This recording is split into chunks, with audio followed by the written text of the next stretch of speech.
Okay, well, the crankshaft is stuck. The PTO shaft in the back is stuck.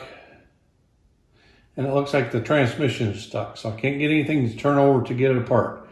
I'm going to have to go read the book and see so I can remember how that thing comes apart too. So that's all for today.